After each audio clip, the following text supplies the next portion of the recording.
been said that if there is ever to be such a thing as a true universal language, it will most likely be expressed in the realms of mathematics, geometry, energy patterns, and frequency.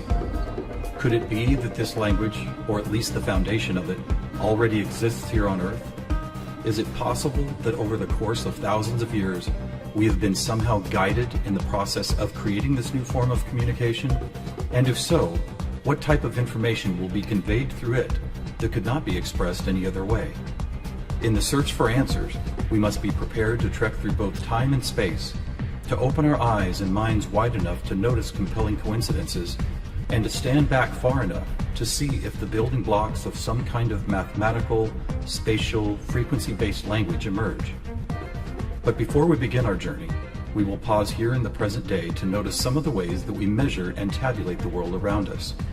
This is an important step, for how we count and measure things can be as revealing as why we count them. First, we will take a look at the way we measure time.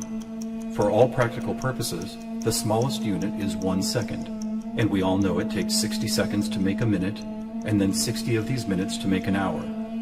This hour, of course, is the unit by which we divide our days, and these days become months, years, decades, centuries, and so on.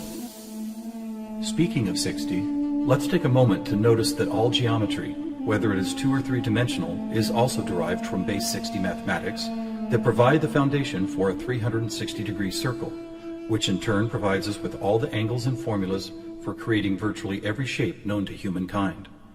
Now let's look at how many cultures from all over the world have chosen to count and group things. Right away, we see that we have been attracted to the number 12. 12 eggs in a dozen, 12 months in a year, 12 inches in a foot, 12 signs of the zodiac. Strangely, whether it's tallying disciples or mythical gods, the number 12 appears often in the telling of our greatest stories about ourselves. And what about distance? Your local town might be measured in meters or other units, but when we talk about measuring our planet, the standards we all use revert back to base 60 units of miles, minutes, or geometrical degrees. Are you noticing the pattern here? We seem to be encountering a lot of 12s and 60s. Are they related? And if so, how? To answer that piece of the puzzle, we must travel roughly 5,000 years back in time to visit the ancient Sumerian culture of Mesopotamia, for here is where our 1260-based math comes from. This counting system, which was invented by the same people who produced the world's first written language, involved counting the knuckles of the 4 long fingers on one hand and then multiplying them by all 5 digits on the other hand. If you do this, you will get a maximum number of 12 knuckles times 5 fingers, which of course totals 60. How these cosmic jumps in language and mathematics occurred so suddenly is open to debate, but it is interesting to note that the ancient Sumerians themselves wrote about being given this information by sky god visitors they called the Anunnaki. Who and what the Anunnaki were is a hotly contested subject, but one thing that cannot be denied is the fact that over 5,000 years ago, a mathematical system was born that incredibly still serves us today. So now that we have our various units of measurement, all based on the Sumerian 1260 counting system, let's jump forward to a few pivotal moments in history and see what other numbers, patterns, and synchronicities appear. In the 6th century BC, on the Greek island of Samos, the famed mathematician Pythagoras led a school of thought that married philosophy, mathematics, music, and of course geometry. And while Pythagoras did not discover advanced geometry, he did apply it in new ways, especially to music.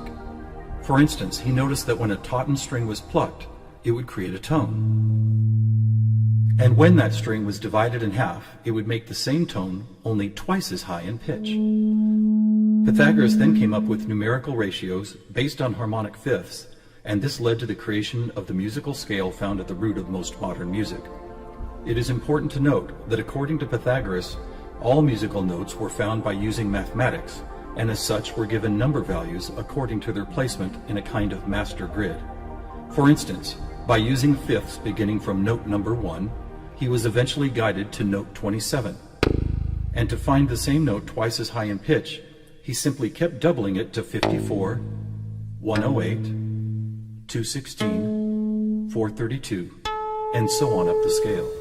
If you've ever heard of Pythagorean tuning, you know that the number 432 is quite important. To Pythagoras himself, it probably wouldn't have stood out more than any other in his numerical grid. But in our quest to find a universal language based on mathematics and frequency, this particular note represents a significant piece of coincidental evidence.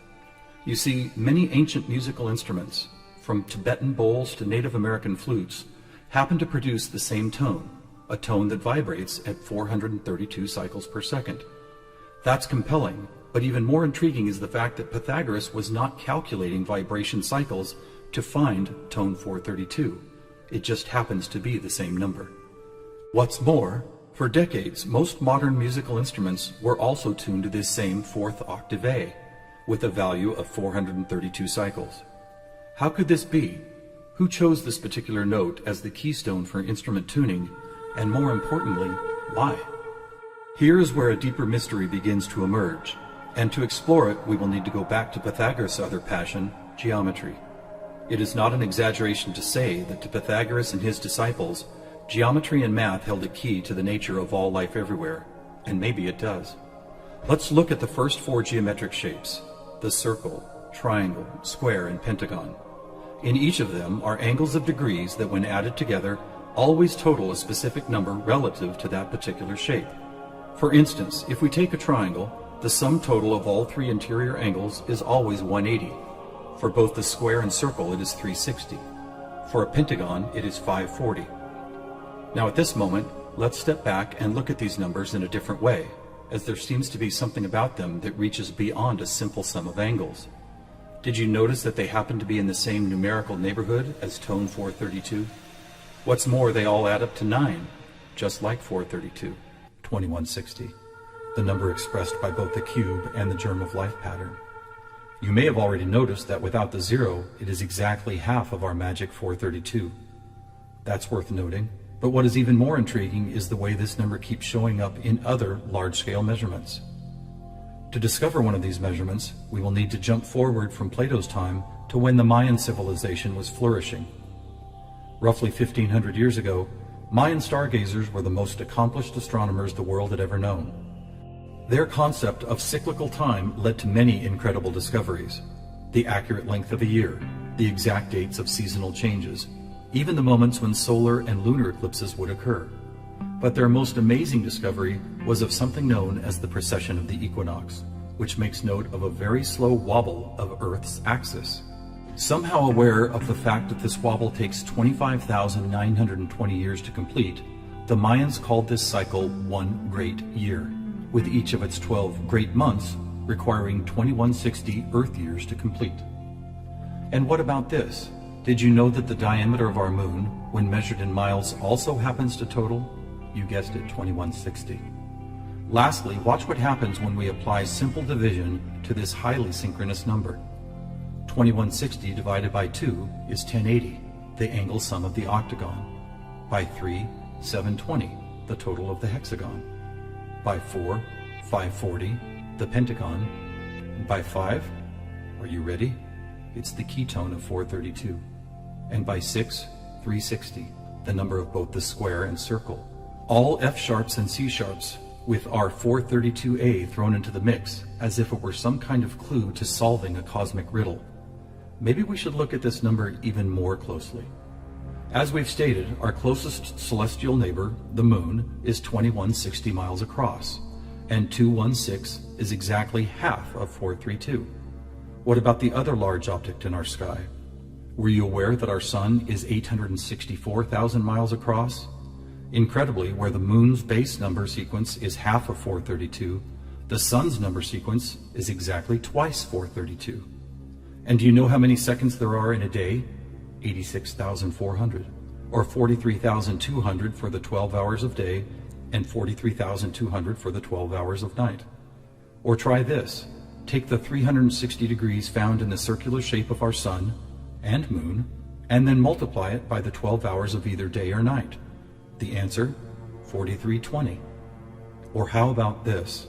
What is the only whole number that, when squared, comes to within 0.01% accuracy to measuring the speed of light? 432. What is going on here? We have all these different things: Earth cycles, time and celestial measurements, geometry, sonic frequency, yet they are all represented by the same numbers over and over again. To answer that, we must search for the factor common to all of them, and that common factor is the 5,000-year-old Sumerian 1260 counting system. It is what gave us the inches to a foot, the seconds to a minute, and the 360 degrees in geometry. It's almost as if the sky god visitors, who the Sumerians called the Anunnaki, provided humanity with a counting system that would lead to the discovery of these synchronicities. Could it be that the number 432 really is some kind of cosmic key that unlocks a language of higher understanding? And if so, have these sky visitors ever been back to make sure we don't miss the importance of the 432 matrix? One possible answer can be found in the story of a man named George Van Tassel, a respected aeronautical engineer who believed he was contacted by extraterrestrial beings in the early 1950s. During this encounter, Van Tassel said he was provided with a mathematical formula that could be used for everything from time travel to sound frequency healing, and which he used to build the world-famous Integratron near Joshua Tree, California. What is this formula? It is F equals 1 over T, or frequency equals one particular something divided by the number of time. Well, what if that one something was the biggest one on our planet, the one great year of 25,920 discovered by the Mayans? And what if the number for time was the most logical choice of 60? Suddenly, this mysterious equation is expressed as frequency equals 25,920 divided by 60. Are you ready for the answer? It's 432. Not only the frequency that instruments all of the world have been tuned to for thousands of years, but also the number that reveals the synchronistic nature of life on this planet. Noticing all these coincidences revealed by the 432 matrix and the Sumerian counting system, we must wonder if other ancient cultures were aware of them as well. Just scratching the surface, it would seem that they were. For example, let's take the Sumerian 12 and square it for a total of 144. Right off, we see that it is indeed a number and tone contained within our factor 9 grid. Expanding outward, we find 1440, then 144,000, which is a number that appears all over the world in the most compelling of ways. Take, for instance, the Great Pyramid of Giza. It happens to have been covered with 144,000 smooth white casing stones.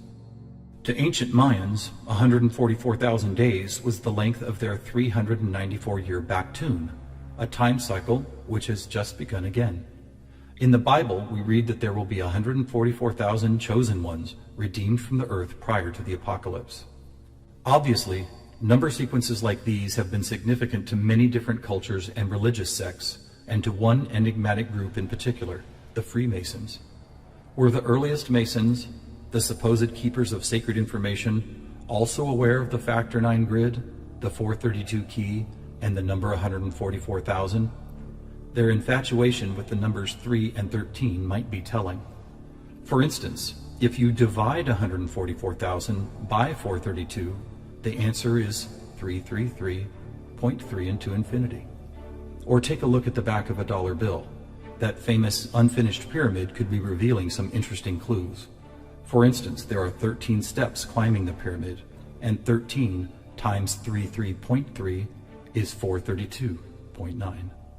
Even the shape of the flat-topped pyramid appears to be made as if someone had drawn 4 dots in a line, then 3 above it, then 2 above that, and then connected those dots to reveal this iconic shape.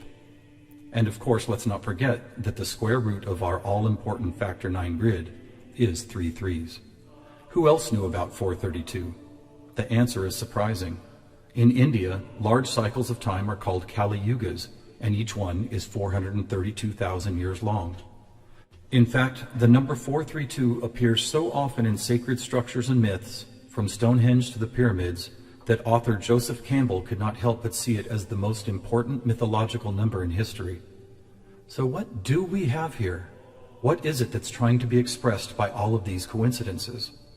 One answer is that over the course of history, we have been somehow guided toward both the subconscious creation and eventual conscious recognition of a grand pattern based on frequency, mathematics, time, space, and geometry.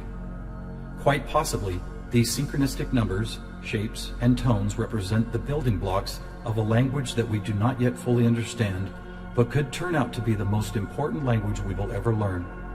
How will we use it? who will we be conversing with? Time will tell. Thousands of years ago, from locations all over the globe, various prophets, shamans, and seers described an era when humanity would make some kind of cosmic leap into a next level of consciousness. Here, at the dawning of the age of Aquarius and the start of a new Mayan Baktun cycle, maybe it's happening.